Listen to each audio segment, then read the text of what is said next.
Howdy folks, my name is Haji Hogerson. I'm the president of Tidewater Beekeepers Association, but I'm also the swarm coordinator to TBA and the Norfolk Beekeepers Association. And that's what we want to talk about today. It is April.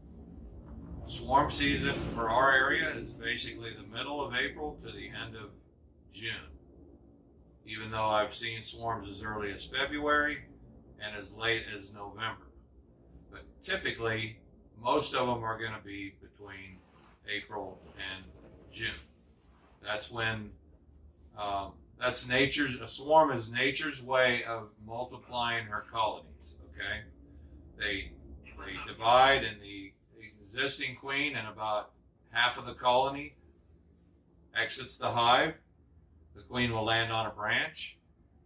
All the rest of the bees will cluster around her and her pheromones, or her perfume, you might say. The bees that are left behind, they make a new queen. That's how nature multiplies her colony.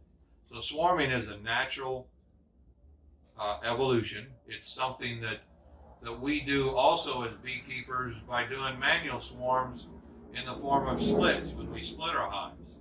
And we'll actually probably be talking about that next month, because May is the time to start doing that, just prior to or during the main nectar flow.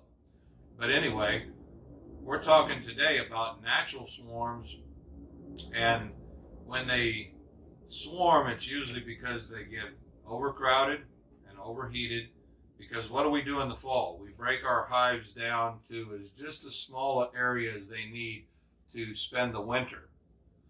But then when the maples start blooming, which is typically in February, that ramps the queen up to laying 1,500 to 2,000 eggs a day. Okay? Only takes 21 days for them to go from an egg to a larva to a pupa and then emerge. So you do the math.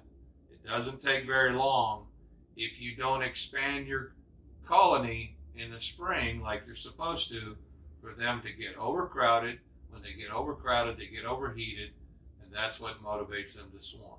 Now, just because your hive swarmed doesn't necessarily mean you did anything wrong. Normally it is. Normally it's poor management, bad beekeeper when you get a swarm, but not necessarily. You can do everything right and they still swarm, because that is instinct. That's their way of dividing and spreading their colonies, okay? So we want to exploit that. It might be your swarm out of your hive that's up in the tree in your backyard, or it might be somebody else's from down the street or across town. I have captured swarms that had the queen marked, and there's some beekeeper scratching his head wondering where all his bees went, okay? If your colony swarms, you're probably not going to get a honey harvest that year. But if they swarm and you can capture that swarm, now you have two hives. So there's a silver lining around every dark cloud and every undesirable situation, and we take advantage of that and just run with it. If you were to ask 100 beekeepers what's their number one challenge, probably to the person they would say, how do I keep my bees from swarming? Sometimes you can't because it's instinct, but most of the time you can with proper management. So a lot of people are not beekeepers, and they end up with a ball of bees hanging off of a branch or in a bush in their backyard or front yard. That's when they try to call the police department, fire department, animal control.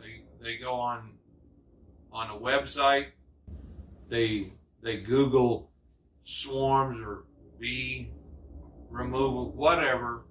They're probably going to get TBA's information, because TBA is the oldest association in the Hampton Roads area, and we're at the top of the list.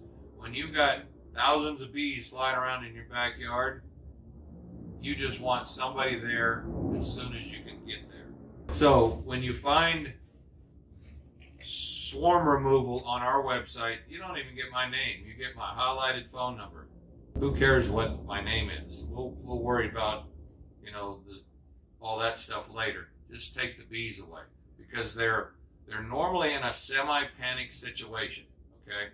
What we don't want them to do is spray them, and what we don't want them to do is fly away and find another place to live, because we might not like where they move into. If it's a hollow tree, they're still doing what nature intended them to do, but we can't manage them. If it's the eave of someone's house or a hollow section in a structure, the homeowner's not going to like it, and they're going to have to pay someone a lot of money to take them out. So we want to capture that swarm before they find their own place to live. When the queen lands on a branch or whatever, there's a cluster of bees there. Typically, it's about the size of a football, maybe to the size of a basketball. Of course, they're smaller and they can get bigger also. But typically, that's 10 to 15,000 bees, okay? When they're all clustered around the queen, keeping her warm and protecting her, you'll see a few bees fly away and come back. Fly away and come back. Those are scout bees. They are house hunting. Once they find a house and they decide what's the best location for them through a democratic process, then they all take to the air again, and then they're gone. And then you've missed your opportunity. So when I get the call, and I've got a list of about 40 people with all their capabilities, how high their ladder is, how high their step ladder is, how high their extension ladder is, do they have a bee vac, are they available, because I want to know where you work and I want to know where you live, because if it's in the middle of the day, I'm calling you if your work location is close to that swarm.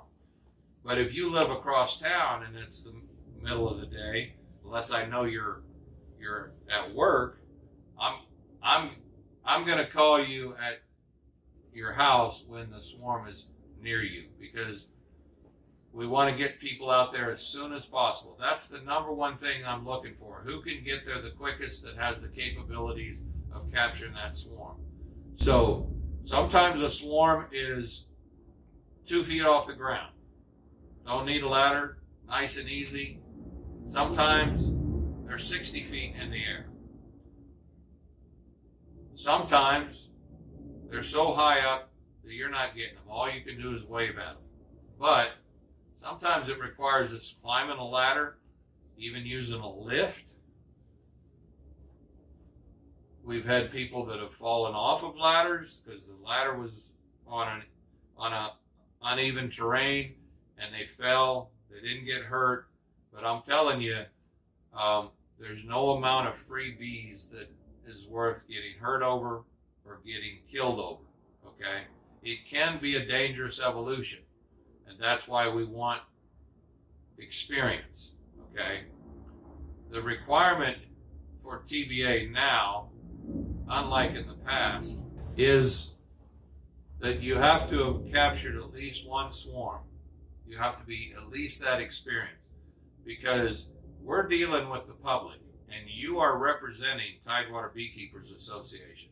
We spend a lot of time and effort not only educating beekeepers, but also the non-beekeeping public,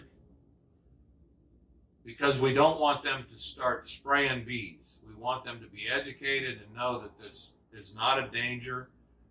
And if you, because of your lack of experience, goes out and botches this, you've undone a lot of what we've tried to accomplish. Last year, one of the first swarm calls that I got, there was somebody that wanted to be on our list, and I just called him.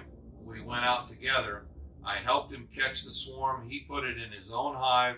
Now he's qualified to be on the swarm list, okay? That's a possibility. So you need to think about what you need to facilitate capturing a swarm. And we will talk about the equipment more in detail later, but you need something to put them in, okay? I had somebody once that got on my swarm list, and when I called her to tell her to go capture a swarm, she said, well, I really don't have a box yet or a beehive.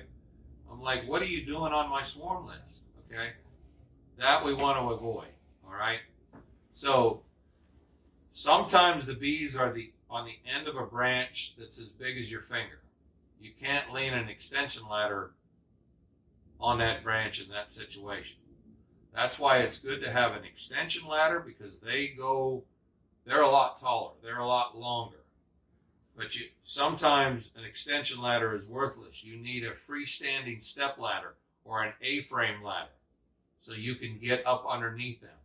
Or, and we'll talk about this more later, you can get an extension pole and come up with a device to mount a bucket on that extension pole. My extension pole, I can reach a swarm 24 feet in the air standing flat-footed on the ground. So until it gets higher than 24 feet, I don't even need to get on a ladder. And that's good because it's safer. All right? So we want you to think outside the box, be creative, use ingenuity, and come up with as many different ideas and ways to capture a swarm. That's what we want in good swarm collectors. Okay? One time we had a lady who was on a bench. She put their beehive underneath the bench, and she picked the bench up and dropped it, and all the bees fell in the box. That was her second swarm. She went with a mentor. The first one, the second one she captured by herself. One of the best tools you can have is a bee vacuum. You can't use a shop vac without it being modified because the velocity would kill the bees. But you can use a shop vac for your suction or your power source, and then use either a double bucket situation, or some people vacuum them right into the vacuum, but you have to control that airflow. All right. We do a lecture whenever we're in meetings, and hopefully that will happen again soon. We do a 45-minute demonstration on how to make a bee vac. Okay, out of 2 buckets and a bucket vac from Lowe's or Home Depot. Okay, there's also backpack buckets. We're going to show you that later, where it's battery operated and you're not restricted by power. You just take it right with you. It's on your back. You can climb up wherever you need to go. So there's probably 15 different ways to make a bee vac. You have to have a bucket. And I've asked the homeowner enough questions to determine that the only way you're getting this swarm is with a bucket, a bee vac. Not necessarily a bucket, but a bee vacuum. I'm going down the list looking for people that have a bee vac. Okay? Not normally, but even if you don't need a vacuum, if you have one, it's the greatest thing since Pampers. Okay? So when it's swarm season and you're on my swarm list, I tell people, put your equipment, your swarm capturing equipment, in your car or in your truck. Take it with you. Because it might be right as you're getting off of work and there's a swarm over by your work. If you got to go all the way home across town and come all the way back, I'm calling somebody else. Because by the time you go home and come back, the bees are probably going to be gone. We want somebody to get them. I don't care who gets them. We want somebody to get them. So I'm getting the closest person with the capabilities of reaching and capturing that swarm. Okay? So don't miss out on an opportunity just because you forgot to put your swarm catching equipment in your vehicle. And leave it in your vehicle for the whole season, because you never know when I'm going to get a call. Sometimes I spend 6 out of 8 hours out of the day, out of my work day, making calls, dispatching swarms. If you are new at this, you might want to get our swarm list and get in touch with somebody that is an experienced swarm catcher and say, look, when Hodge calls you, I'll be ready. You call me and I'll go with you because I want to learn how. Once you've done 2 or 3 swarms, as far as I'm concerned, you're an expert. The only thing that makes one swarm capture more difficult than another is how high off the ground they are. Because sometimes they can be up there and it's very difficult to reach them or get to them. I have a lift that gets me 45 feet in the air. I have an extension pole that I can reach from the platform of that lift another 24 feet.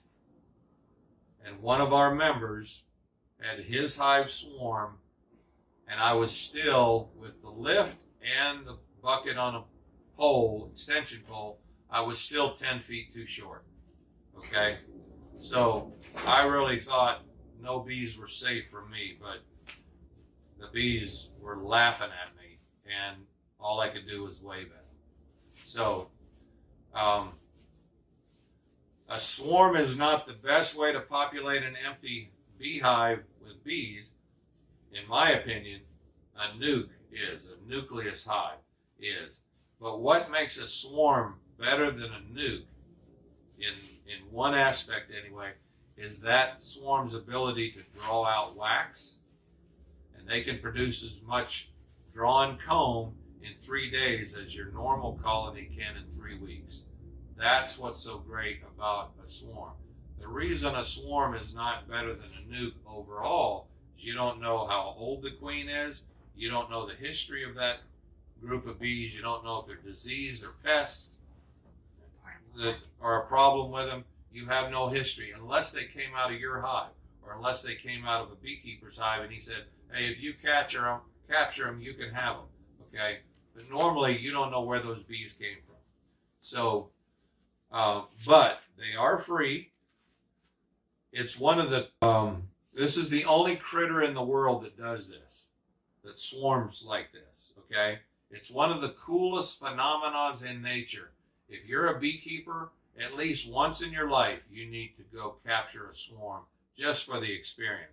It's about the most docile you'll ever encounter honeybees. Because before they flew away from the colony, they all gorged themselves with honey. They have to do that in order to make wax, okay? So they're very docile, they're very gentle, okay? They can sting you, especially if you make a mistake.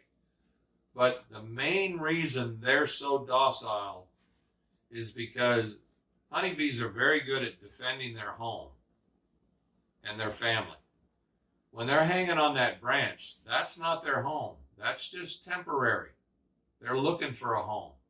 So the only thing they have to protect is themselves and their queen. And that's what makes them so docile. Once they move in, once you put them into your hive, now this is home, and they got guard bees out there, and they're ready to defend that, okay? So I take my bare hands, if there's a crowd gathering or a camera rolling, and I scoop thousands of bees off the bottom of that cluster just to show people you don't have to be afraid of honeybees. I would never do that with wasps or hornets. Okay. The best time to catch a swarm, if you have the luxury of doing so right before dark, all the scouts are going to be back at that cluster. Sometimes you don't have that luxury and you've got to catch them because it's noontime. And if you wait, they might be gone. They might have already found a place to move into and you missed your opportunity. So don't wait. But if you do capture them in the middle of the day, then you might have to leave behind some of those scouts, unless you have a bee vacuum and you can just leave it running while the scouts come back, and you go over and start talking to the homeowners or the crowd that's gathering or whatever, and just wire the end of your hose up into where the cluster was, and the scouts come back, they see that dark hose, they think it's their cluster, their swarm, their sisters, and they fly in, they get sucked right in there.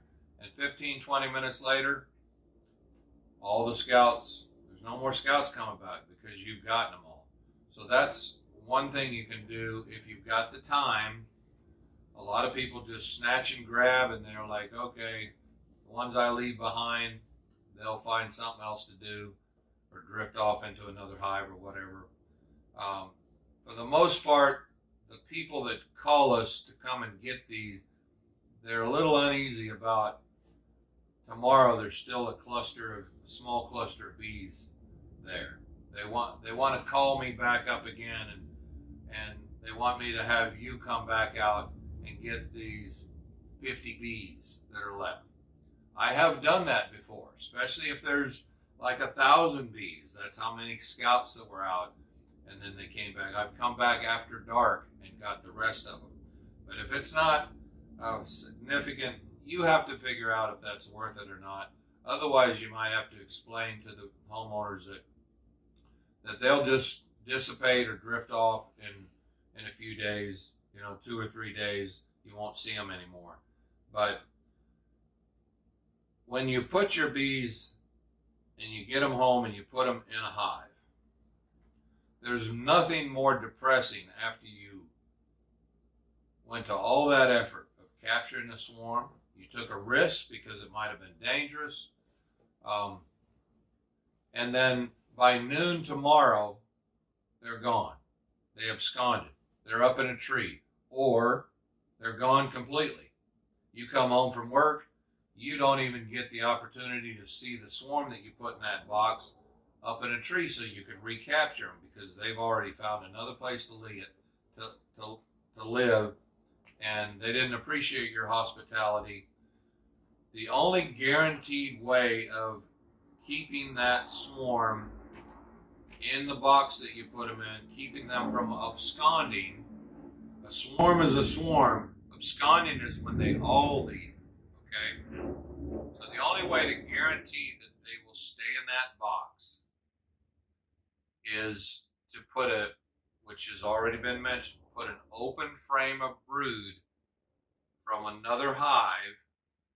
It can't be capped brood, because bees don't have anything to do with the pupa in the capped cells. However, the larvae, the open brood, the eggs and larvae, those larvae get fed 150 times a day. I don't know if it's mothering instincts or just nature, but bees will not abandon open brood. They'll die before they abandon it, okay? And that's good. We can exploit that characteristic, but you've got to give them open brood. The only problem is, especially if you're a new beekeeper, is you don't have resources. So that's why it's important to be a part of an association and get to know people and have a mentor, somebody that you can call up and say, hey, I just captured a swarm. I want them to be in the box tomorrow when I come home from work. Do you happen to have a frame of open brood that I can come and get from you? I'll be happy to pay you for it. I'll be happy to, take one of mine later when my hive gets going and pay you back. More than likely, somebody is going to oblige and give you that resource that is the only guarantee to keep that hive in the box. Years ago, 30, 40 years ago, I don't remember this happening. I don't know why they do what they do now, because I don't ever remember this happening before as far as them absconding. But they do it now. I will not put a swarm in a box without putting a frame of open brood with them. Because sometimes, especially if you caught that swarm right at dusk, it's 9 or 10 o'clock before you're putting them in that box, and you're tired and it's late and you get to bed late, and I definitely want those bees to stay there, because I made a big investment in effort and time putting them in there. So do that one thing. If you have other hives, and we do encourage you to have more than one hive, you have more management opportunities if you have at least 2 hives.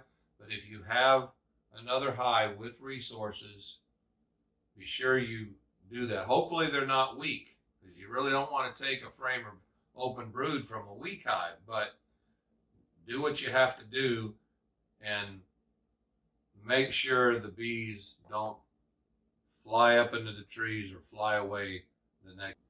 There's a lot of different ways to capture a swarm, and just look at it as if, hey, this is a great opportunity.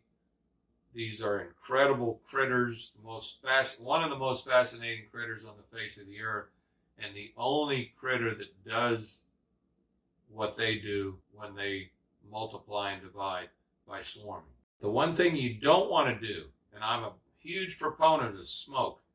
You get into your beehive, light a smoker. It's better to keep them calm than try to calm them down after they get all riled up. But you don't want to smoke a swarm. And if you don't remember that little tidbit, you'll learn the hard way, and you won't capture that swarm. Okay, beekeepers, Aaron King, treasurer of Tidewater Beekeepers Association here. I'm going to talk to you about what it means to be someone that goes to a swarm. You are a representative of Tidewater Beekeepers Association, and you do have the opportunity in our club's to fulfill our club's mission, which is to educate the public about bees. So make sure that we're engaging the public, make sure that we are talking to them about what's happening, educating them, as well as getting them involved, because that might pique their interest and help them become beekeepers. I've known several people who have called in on a swarm and then ended up a beekeeper the next year because of it. Also, just remember that being a representative of the Bee Club, we want to make sure that we're respectful and nice to the people that we're engaging with. We want to make sure that we have permission to go into their backyard, etc. And make sure you call that person and talk to them before you get to their house. I'm going to give you two tips. For catching a swarm. One is always have duct tape with you. This is really important. I have made all kinds of makeshift containers to capture a swarm, and duct tape has been my best friend because they haven't flown all in my car. The second tip is when you bump that branch or you bump whatever they're under, go ahead and bump it hard. I mean, don't bump it so hard that you smush the bees, but bump it hard enough that they come off. The first time you do it, you might be a little hesitant. You might be like, just go ahead and give it a nice big bump. Let them fall in, and it'll be a lot faster for you. Okay, like was mentioned before, you ask 100 beekeepers what's their biggest challenge when it comes to managing bees, and almost every one of them, if not all of them, are going to say, how do I prevent my bees from swarming? So we're going to talk a little bit about what it takes to maybe keep your bees in the box. Keep this in mind. If your bees swarmed, you obviously did everything you were supposed to do. You did everything right. You gave them enough food, you gave them enough room to grow and expand their numbers, and you gave them a place to live. The only thing you failed to do was keep them in the box. So sometimes swarming, because it's instinct, that's how nature multiplies her colonies, then sometimes you can do everything right and they will still swarm, and you're scratching your head wondering what else you could have done. Maybe you couldn't have done anything more. But usually, if a managed colony swarms, it's the beekeeper's fault, okay? So, there are things you can do, and sometimes that's not enough, and you just deal with that when it comes to it. But if you can keep them in the box, then you've done a lot better job at managing. Remember, bees belong 12 to 25 feet up in a tree, in a hollow tree, flying in and out of a knothole somewhere, okay? That's where nature intended them to be, okay? If there's bees in a structure, like the eave of your house or whatever, that's a wild feral colony, has no influence from man other than man built that eve of that house and they took advantage of it. But really, it's not managed, okay? When you bring bees down and put them a foot off the ground in a box like this, then it's not their natural habitat, okay? It's not where they want to be. I don't know of any beekeepers that build a platform 25 feet up in a tree and put their hive on it, because we manage bees to where they're convenient to us, all right? So just understand that when you've got your hive down here, that's not their totally natural setting. Sure, it's a cavity. They are cavity dwellers, and this cavity to them is pretty much the same as that cavity in a tree as far as the cavity goes. But the reason they're up in a tree, less predators can get to them. Sometimes you'll see them down near the ground, maybe even at the root line?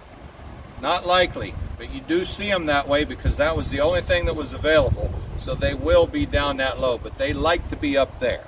So when you're managing them and they're a foot or 2 foot off the ground, that's not natural. So if you're going to manage, you need to manage. All right. So one of the things that you can do by managing your bees to prevent them from swarming is, in the spring, you can do what's called reversing.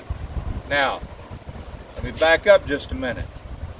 In the wintertime or in the fall, when it starts to get cold, we harvest our honey, we break them down to as small a space as that they need, because you don't want them trying to heat more space than they need to live in for the winter. And you want to leave them with enough food. That's 60 to 70 pounds here in the Tidewater, Norfolk, Hampton Roads area.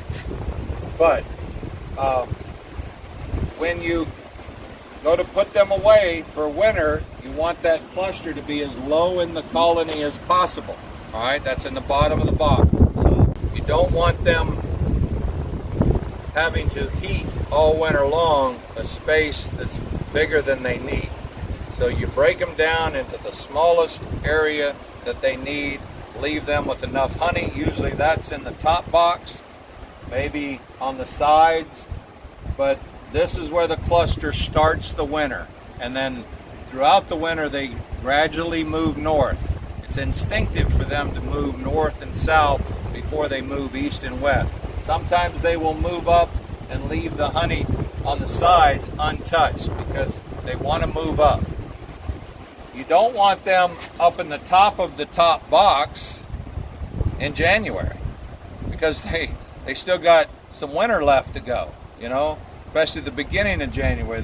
They've got a ways to go. So you can actually take a thermal imaging camera and shoot your hives and figure out where they are without even opening them up. And thermal imaging camera will pick up their heat signature a lot better when it's cold outside than on a day like today when it's 85 degrees outside. So anyway, you want them to, so at the end of winter, they're going to be somewhere north of where they started from, okay? So a lot of times they're all the way up in this box, and when spring comes along, they're up here. That's fine. There's nothing going on down here other than they're transitioning from the entrance board to the cluster or the brood chamber, which is now up here. All right. So one thing that you can do is you can reverse. This is in the spring. Okay. You can reverse the two boxes. You don't want to do that too early, but at the right time, you want to reverse the top box with the bees in it, put it on the bottom, and move the bottom box up. This is all brood comb, okay? This is all brood.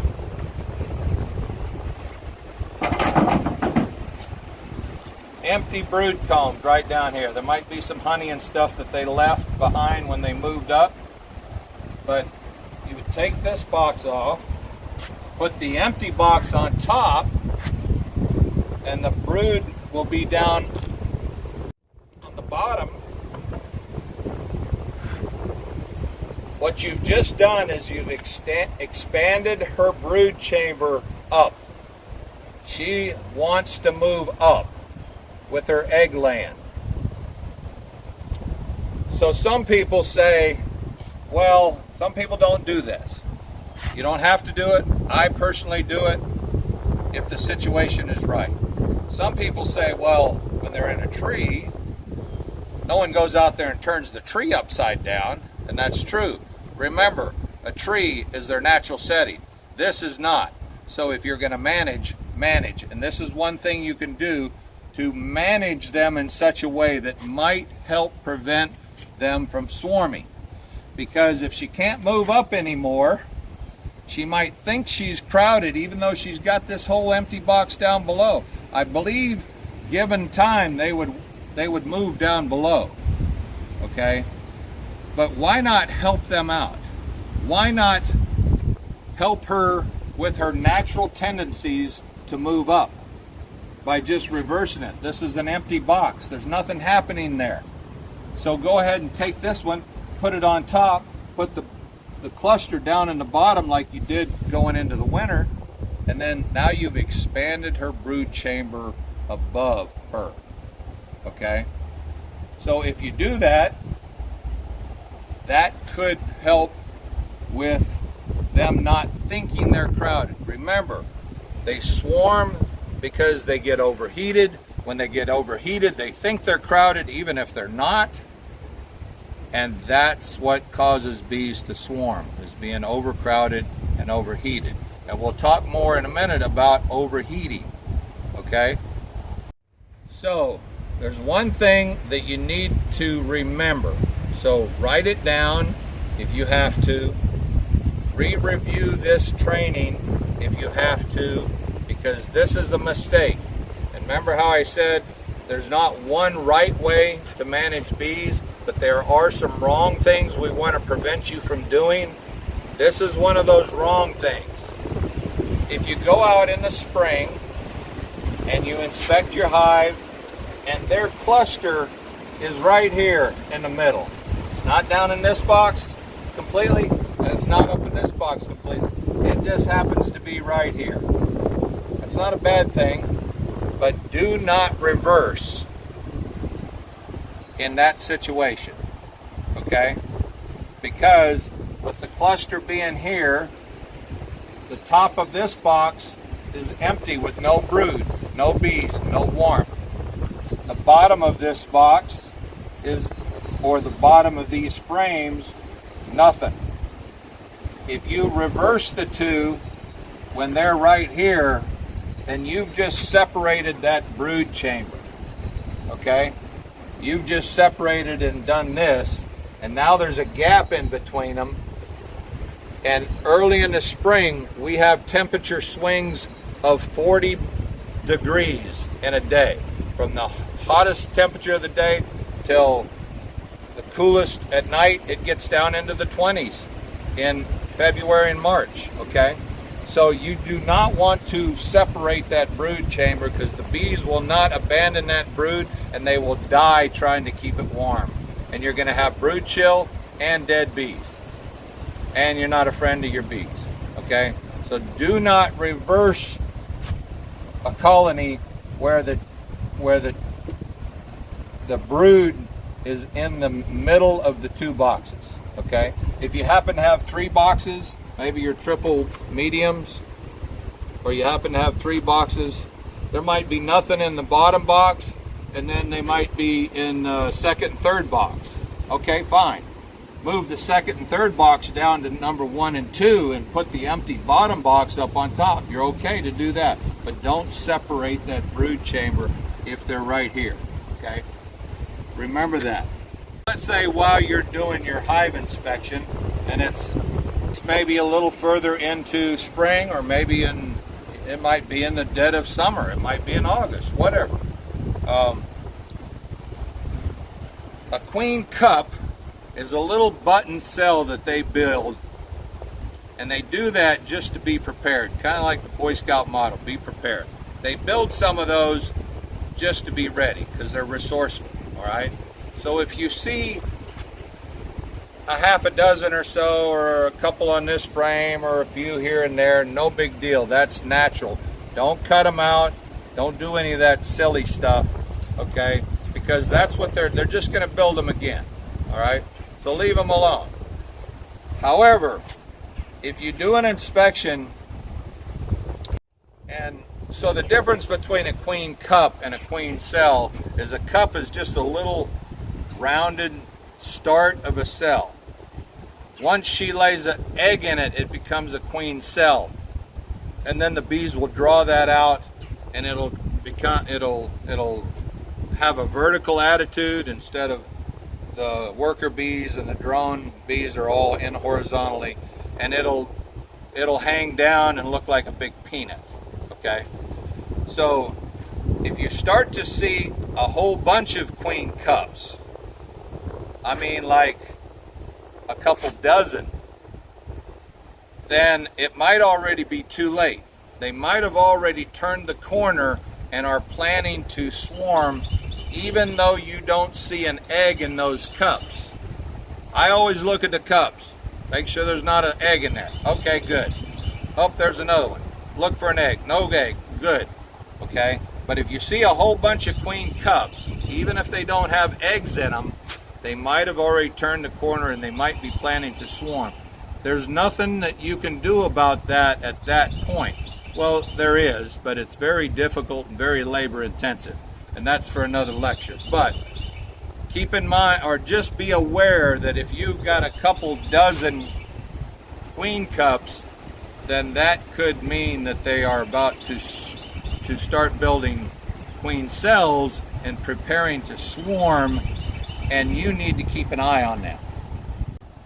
So if that happens, don't despair, because every dark cloud has a silver lining. Oh, shucks, my hive is going to swarm. All right, you didn't want them to, but since they're going to, run with it. Pick that ball up and run with it, because you can exploit their natural tendencies to want to swarm and make some queens. You can do a split. There's several different things you can do, and there's probably somebody else that needs a queen or needs a nuke or something. So just go ahead and run with that situation. Do not try to cut out a swarm cell. A swarm cell is the biggest queen cell.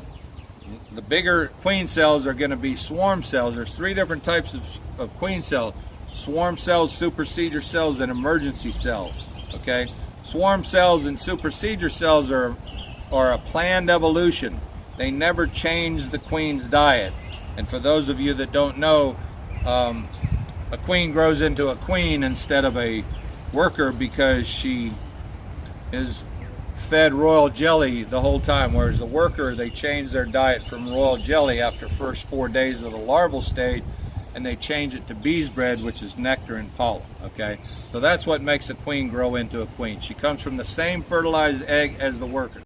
When they develop a queen cell and even a supersedure, or a swarm cell and even a supersedure cell, it's a planned evolution, and they never change their diet. So you have the best fed queens.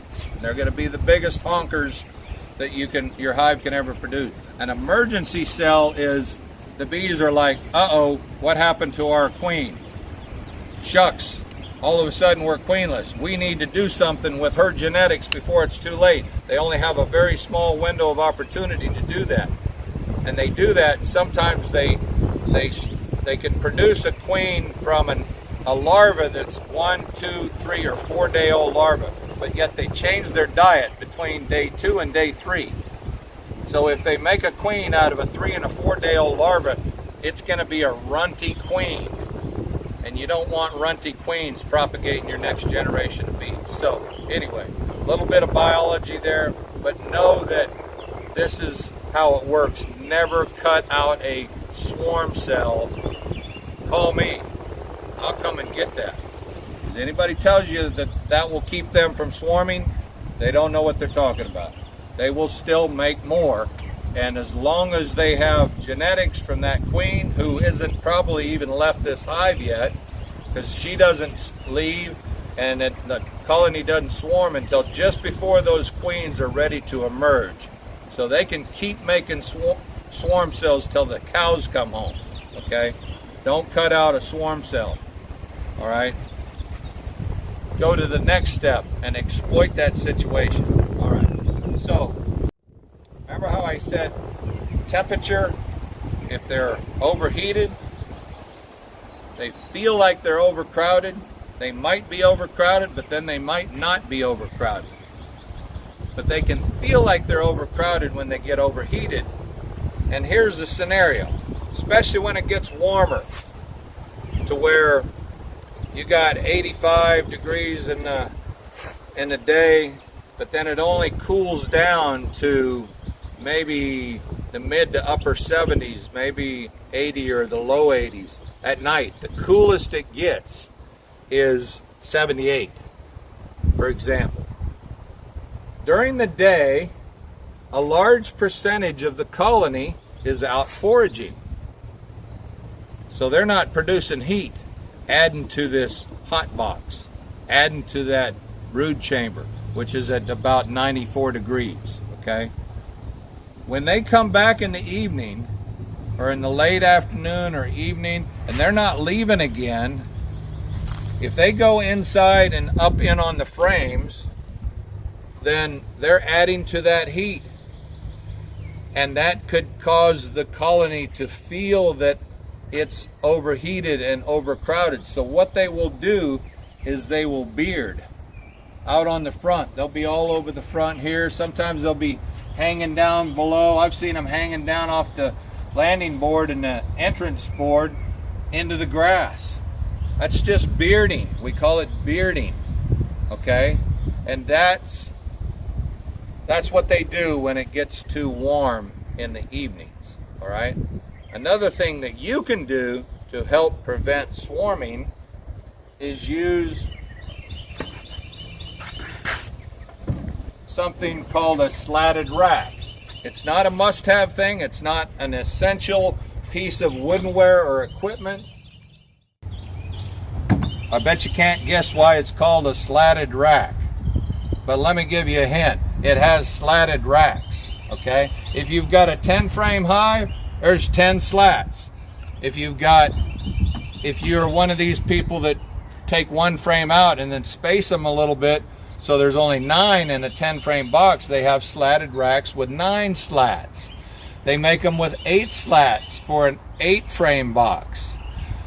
They make them with 7 slats for an 8 frame hive that you take one out and space them a little bit. So there's 4 different variants. The only slatted rack I haven't seen anybody make is for a nuke, a 5 frame nuke, because most people don't use nukes the way I think they should use them, and nobody's done that yet. So what this slatted rack does, and you saw where it was, it goes right above the bottom board, between the bottom board and the first brood chamber, okay? And what that does is it gives you about a 2-inch cluster space from the top here down to this screen. Sometimes they'll even be underneath the screen hanging off because their sisters are right on the other side of the fence, okay?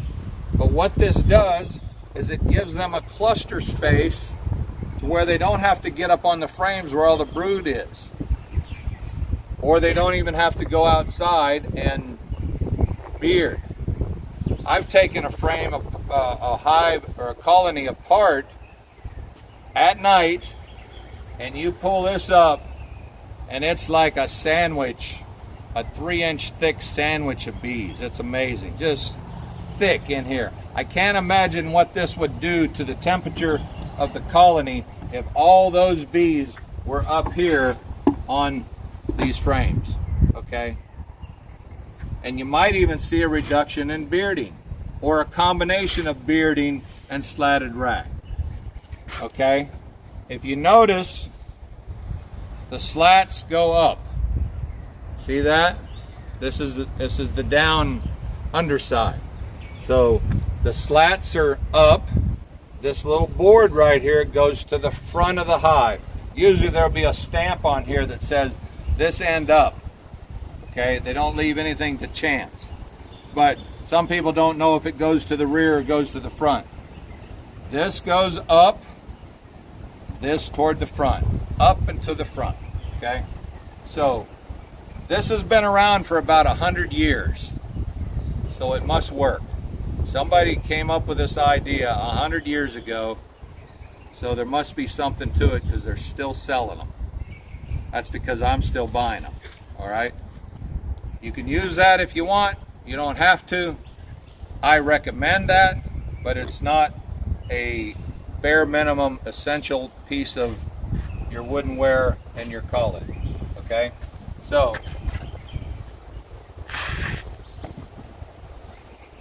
So now if you see hive stand or an entrance board, slatted rack, and 2 boxes, now you know what that is without even having to ask. All right, and the main reason for that is to help prevent swarming by reducing the temperature of all those bees coming out of the field. All right, so I leave this on all year long. You say, well, if it's to prevent swarming, then why not take it off during the winter? Well, the reason being is it leaves a little buffer, because there's cold air coming up from the bottom, and the queen's up here where it's warm, and she's still laying eggs in the winter to replace the bees that they lost due to attrition, but she might lay further down on that frame if there's a little buffer air zone there, and that's why I leave this on in the winter as well as the summer, even though it's designed for the summer. Plus, it's a lot of work taking all those off when you really don't have to, and if you leave them on, it benefits them in the winter also. Only makes sense in my mind, okay?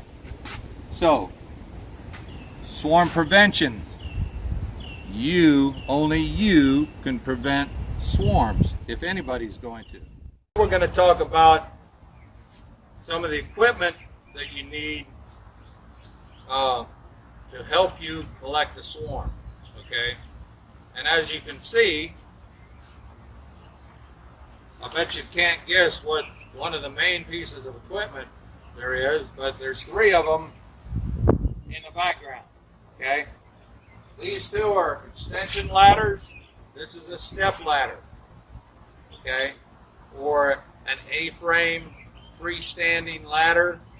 You really need one of each, okay? I don't know if you have a truck. I don't know if you have a car. I don't know what your situation is.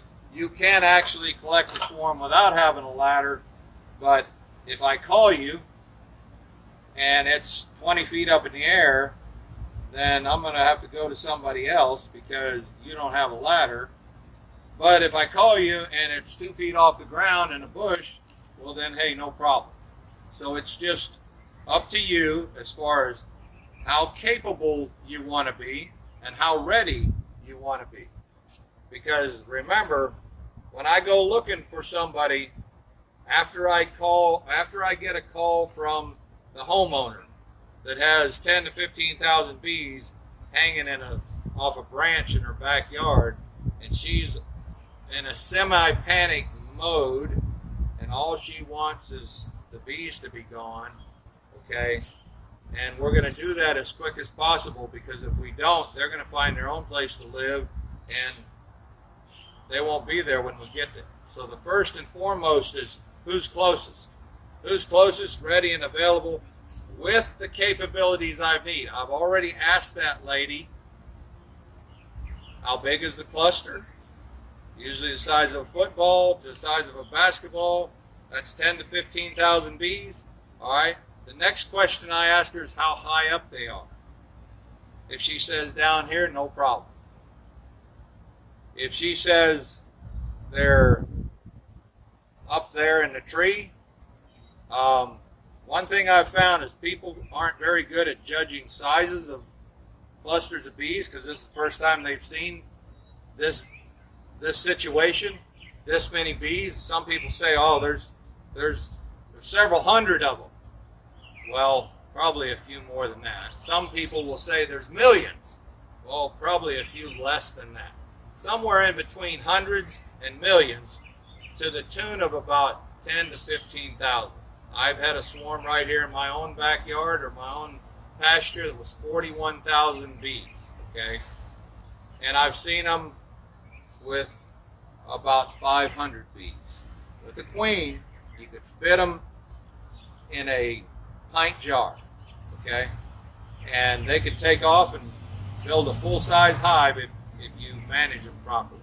But typically, a normal-size swarm is about 10,000 bees, size of a football. That's why I always give them something to compare it with. If you could put all those bees in a football, would they fit? And usually they say no. And well, would they fit in a basketball? Yeah, or a soccer ball or something like that. And then I try to figure out just how big they are. A lot of times, even with all that questioning, all that interrogation, you get out there and there's still not near as many as you thought there was going to be, because it's kind of like when you go to a all-you-can-eat place or a cafe, and it's your eyes are bigger than your stomach. So anyway, I do try to get them to compare it with something. The other thing I want them to compare it to, because the other thing that they don't do very well at is judging heights.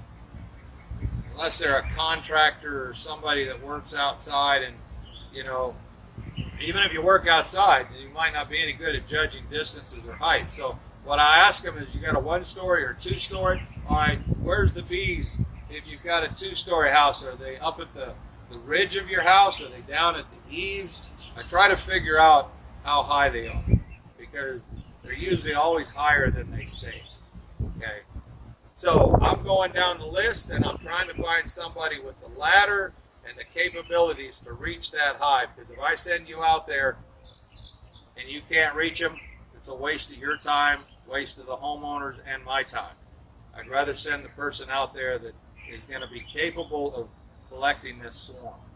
Okay, so as of what's already been mentioned, the difference between one swarm collection and another, and as far as how difficult it is how high up they are.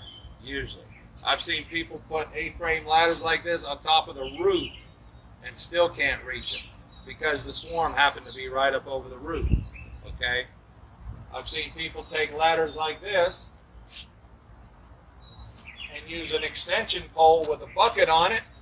This one extends further. Okay, this one I can reach a swarm 24 feet in the air standing flat-footed on the ground. So what do you think my advantage is taking this pole up the ladder? Okay, so not the top of the ladder, but I can stand about right here so I can brace myself. You never want to go to the top of an A-frame ladder, and I can get quite a ways up. If I can stay off of a ladder, that's good. That's why this little thing right here is worth putting some time and effort into.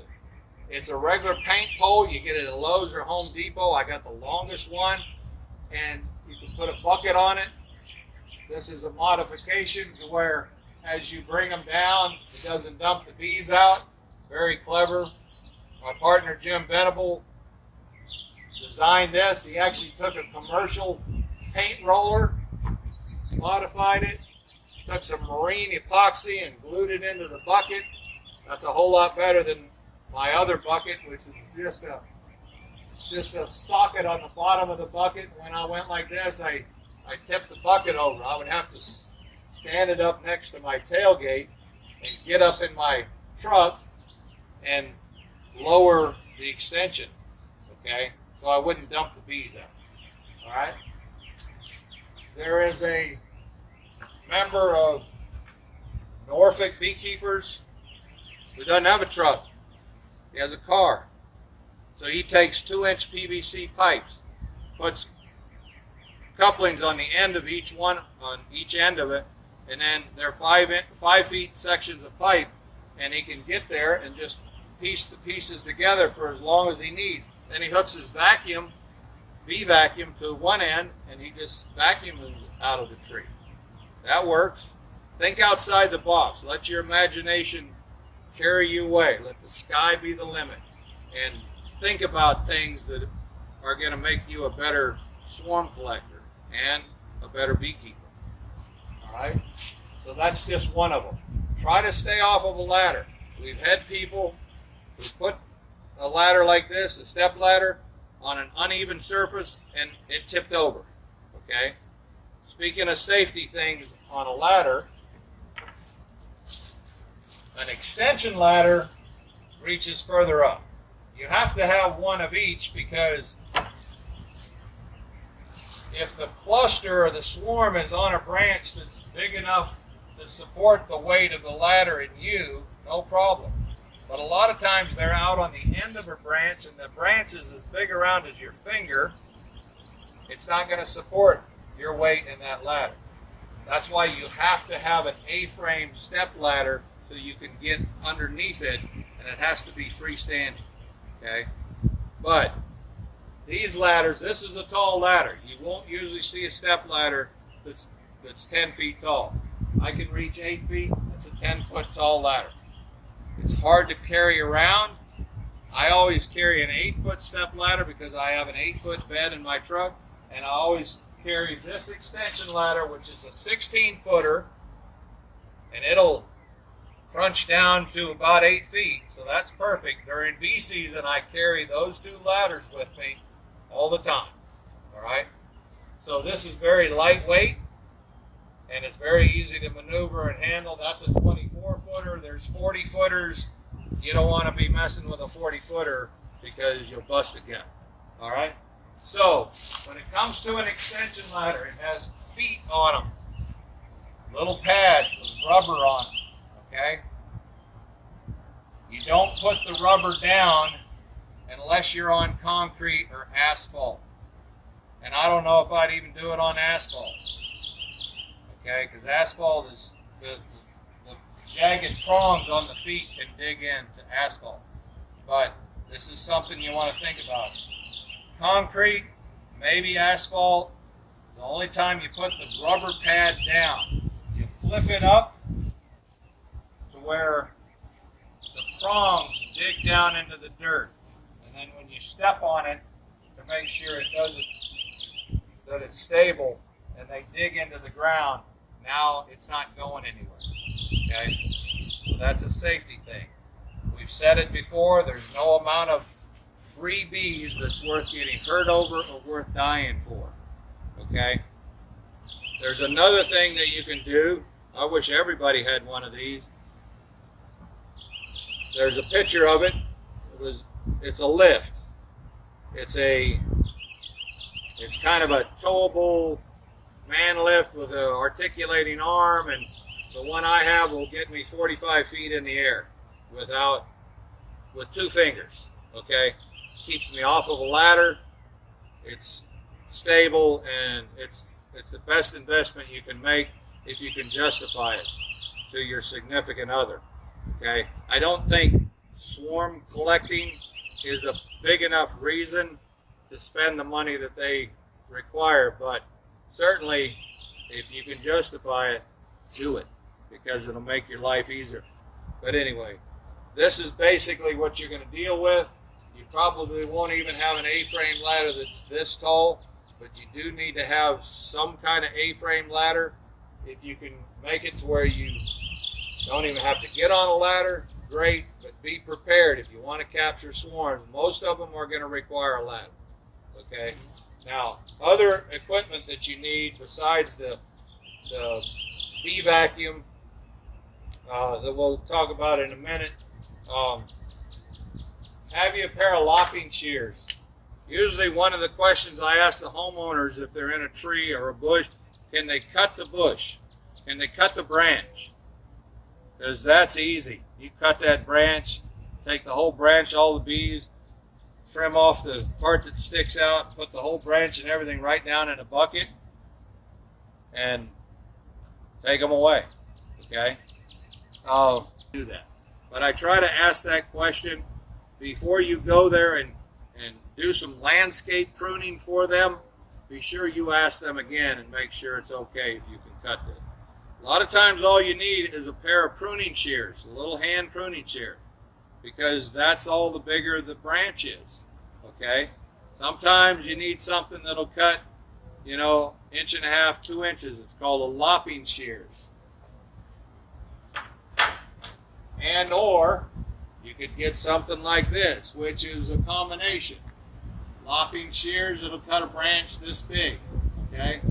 But then it also has a saw on it, so you can actually saw a bigger branch down. So this is a good investment. I've been preaching about this for a long time. As you can see, I don't always practice what I preach, but I finally did buy one. That's why it's still got the tag on it. But this is something you can throw in the back of your truck or even in the back of your car, up on your rack. This could make a difference. This also has an extension. You loosen this up and you can extend it and reach further than what it is right now.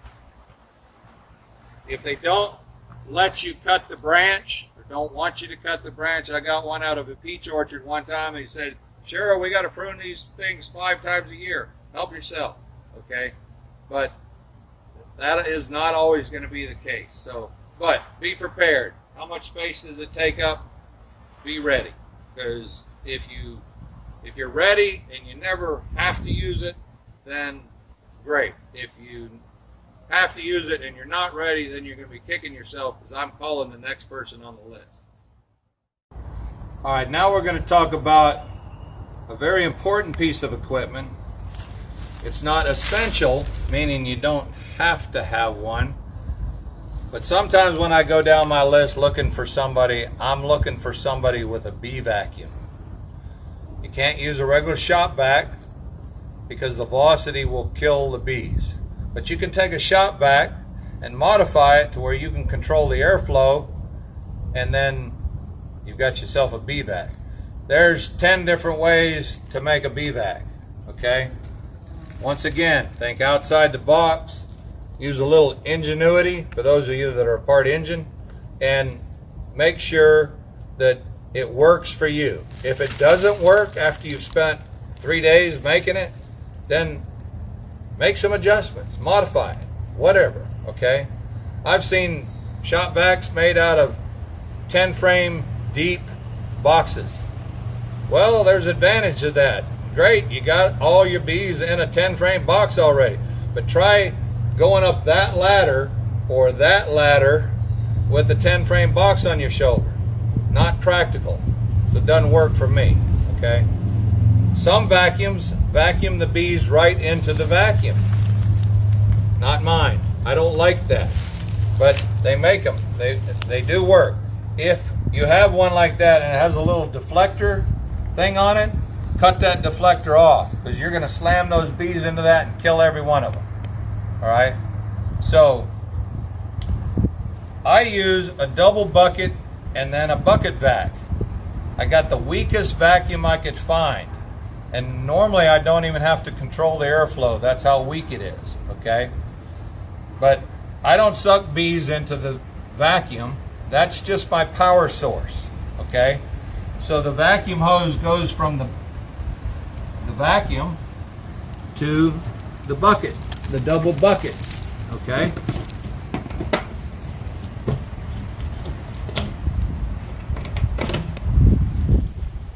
And the outer bucket, that's all it is. It's a place with a hole in it to hook that vacuum to it. The inner bucket has holes and screens on the bottom and all around, and that's what I vacuum the bees into. Okay, so it's just a bucket in a bucket, all right, with a lid on it, and you put the vacuum hose through the top lid. This controls your airflow if you need it, okay? I put a piece of cardboard down in there. You don't have to get this elaborate. You can just take a piece of cardboard that fits in your bucket and bend it in half and have like a little triangle in there. Just something for them to crawl up on, so they're not all bum rushing each other down in the bottom of the bucket. What's great about this is when I get them back home and I'm ready to put them into a hive, most of them are on this cardboard. Sometimes it's so heavy I got to use 2 hands. I lift this up, I can either shake them down into my nuke box or my 10 frame or whatever, or I take a placard, which is a piece of plastic, and just scrape them off, okay? Because they don't like to be brushed, all right? But a lot of times all you have to do is that, and there'll be a few left in there. You can either lean that over up against the entrance and they'll crawl in there, or you can turn it upside down and tap them into the right out of there. But this is very important to me. So Bees are, remember how I said they're very good at producing heat, and you want them to be able to crawl up and get ventilation. So I like this hose to be bigger, because the bigger it is, the less velocity on the bees. This is a smaller hose, it doesn't matter, because that's just your power source. I like this to be bigger, okay?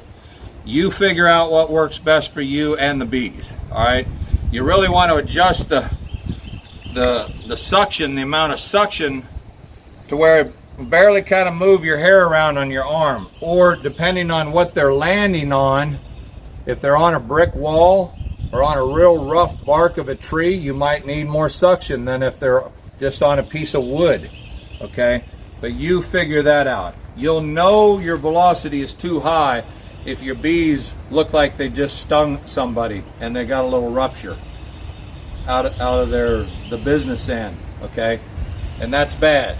You don't want to discover that the hard way. So use only enough suction to suck them off. Sometimes I even have to completely go like this and create a suction against the wall or whatever to get them off, and that's okay, all right? And if you're vacuuming, start from the bottom. This sucks them right into that inner bucket with the screen.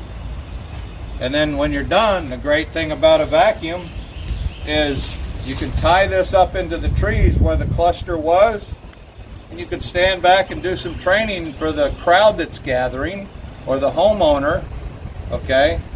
And the scouts that come back, they see this black hose, they think it's their dark cluster, the swarm, and they most of the time get sucked right into that vacuum. Whoop, whoop. And you do that for about 15-20 minutes, next thing you know, there's no more scouts coming back because you've got them all. I don't like leaving anybody behind because that's my workforce, okay? And don't squander the opportunity to educate the public, because now they're excited about bees and now they're going to keep you on speed dial. They're going to call you because you came out and got this one. They'll probably call you before they call me, and that's what I want, because you're probably the closest person. That's why I called you in the first place. You might be their neighbor. So why not that person call you the next time they get a swarm? Last year we had 4 swarms in one backyard in Norfolk. 4 different times, okay? So just keep that in mind. If you want to establish a relationship, if they saw a swarm or they reported a swarm in their backyard, it came from somewhere. That colony is going to swarm again next year, maybe this year, more than once. It's called an after swarm or a successive swarm. But they're going to probably see one again. If they saw one, it's within range. Usually where they accumulate on a branch, their parent colony is within eyesight. You do 360-degree turn, you can see their colony. You might not be able to see it. Oh, there it is, a knothole. Sometimes you do. But somewhere within eyesight of you, those bees came from there. They don't go very far when they leave the parent colony and land on a branch and cluster, and then they start scouting.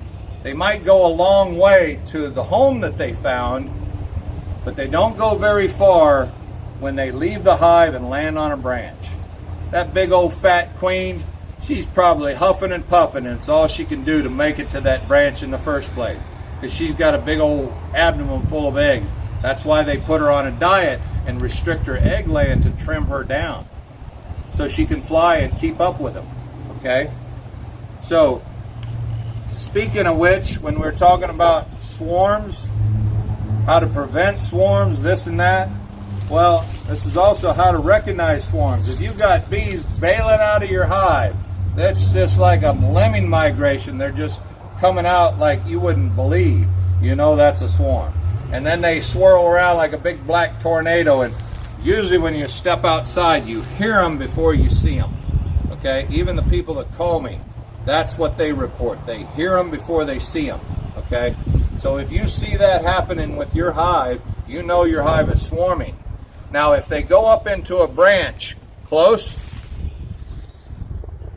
or they start bearding. It's not really bearding, but they're all over the front and the two sides of the hive. You know that they've swarmed, but the queen was too fat to follow them.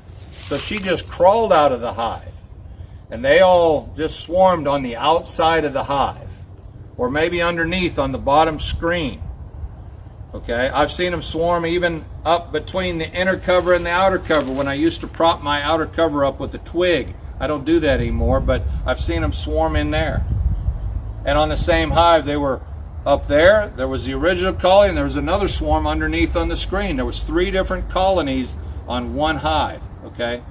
So if you see that, if she's too fat to fly with them, if you give them 15, 20 minutes, they're going to come out of that tree, go right back in the hive with just as much enthusiasm as they had when they left, because that queen wasn't able to follow them. Now, if you see that, that gives you, the beekeeper, a maybe 2 or 3 day reprieve.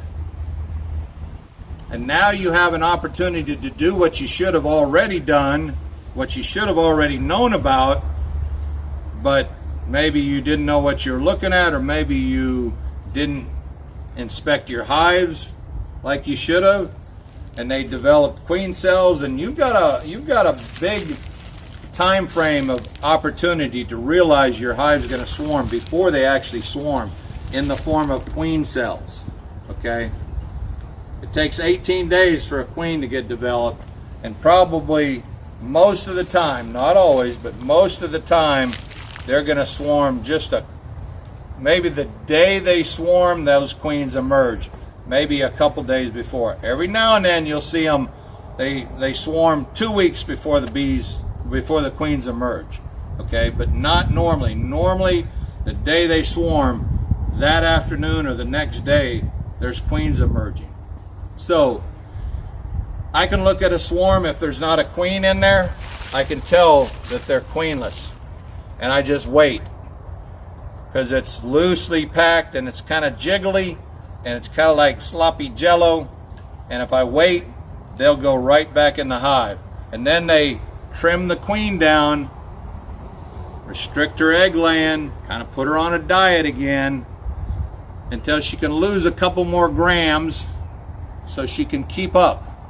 The queen doesn't initiate the swarm, the colony initiates the swarm. They just say, try to keep up, Your Highness. And sometimes she can keep up, sometimes she can't. I've seen queens that couldn't fly.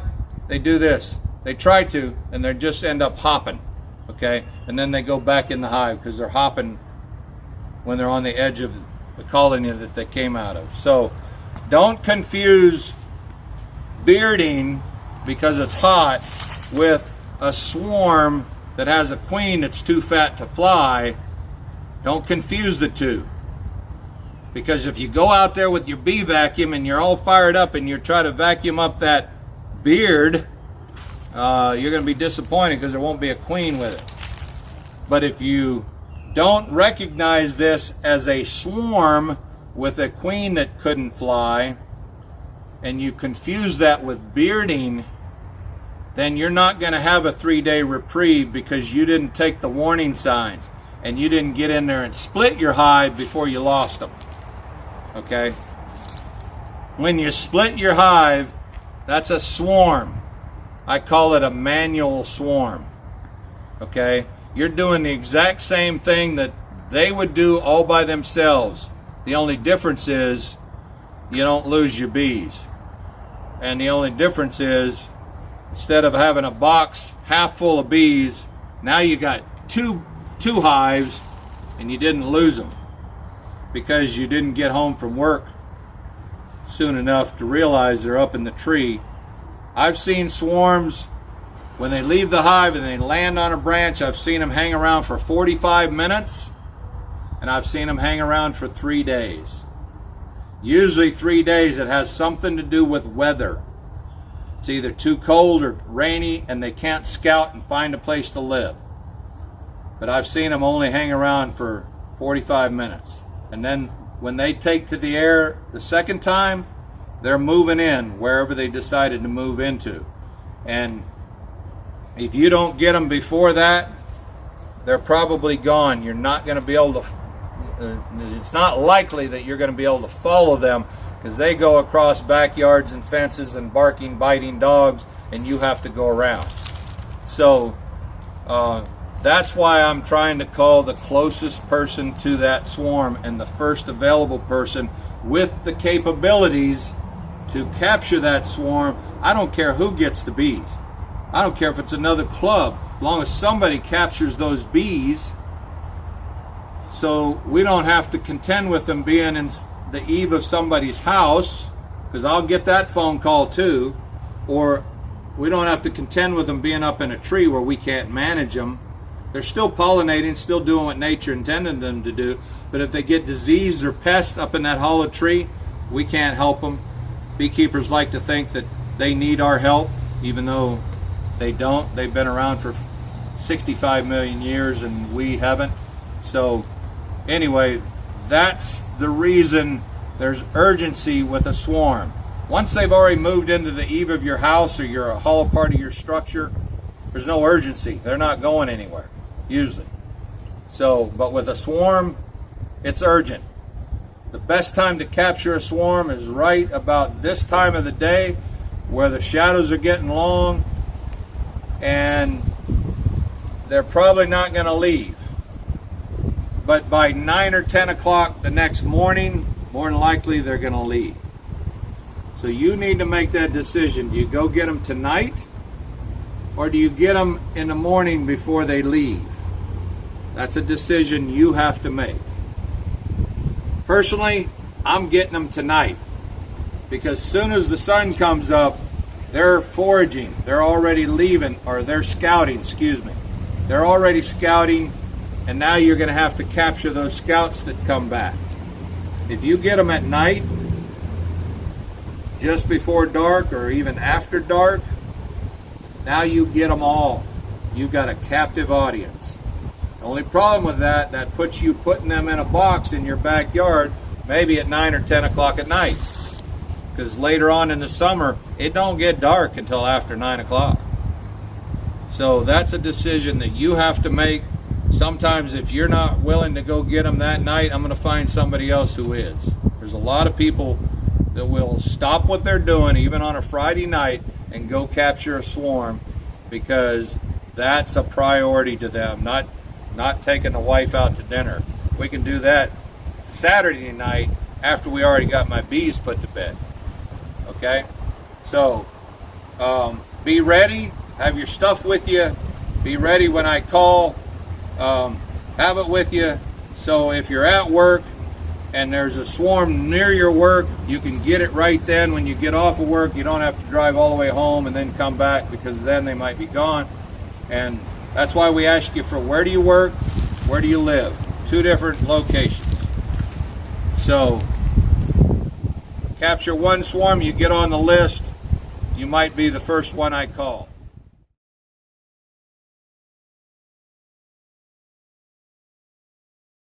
Hi everybody, I'm Kevin Bird, Vice President of Tidewater Beekeepers. Alright, now what do you do once you get your bees from this swarm that you just picked up? Well, as you know, what you don't do is leave them in the bucket or in whatever container that you have them in. You want to bring them home, pull out a nuke box if it's a medium-sized swarm. If it's a huge swarm, maybe an 8-frame box. I usually put most of mine in 5-frame deep nuke boxes myself. Basically, if they're in a 5-gallon bucket, just pour them in nice and slowly, and just kind of shake them on in, and you'll watch them just start crawling. Then what I usually do from there is I'll prop the bucket up against the front entrance and let the rest of them crawl up into the entrance. You'll probably need to put the lid on nice and gently. Try not to squish any bees, because they'll be all over the box. From there, you also want to have 1 frame of open brood, preferably, and If you have another empty frame, old brood frame, so the queen will have something to lay on, that'd be great to have those in that nuke box before you put the swarm in it. Another real important thing is if you put foundation frames in there, they will draw it out extremely fast. I caught a decent sized swarm last year. It drew out, I think, 6 or 7 frames in about 3 days. And then within a week later, it had drawn out another, I think it was another 5 frames within a week after I caught it. So anyway, make sure you give them some empty frames to work on so they can use the resources that they have, because they're ready to make a new home. So you want to take advantage of their wax drawing capabilities. Any tips or techniques that I have? Well, I don't really have any great tips other than get there as quick as you can without speeding and getting caught by the law. Position your bucket up underneath the swarm, bump it, shake the branch. I've caught swarms 40 feet in the air. I've caught them 3 feet off the ground. The vacuum works great for swarms. The backpack vac I just got this year, I haven't tried it out, but I'm looking forward to it. As Haji said, it's battery powered. And if the battery goes dead, I keep an extension cord. So all I have to do is plug it up and keep vacuuming if I'd like. So yeah, go out there and get them.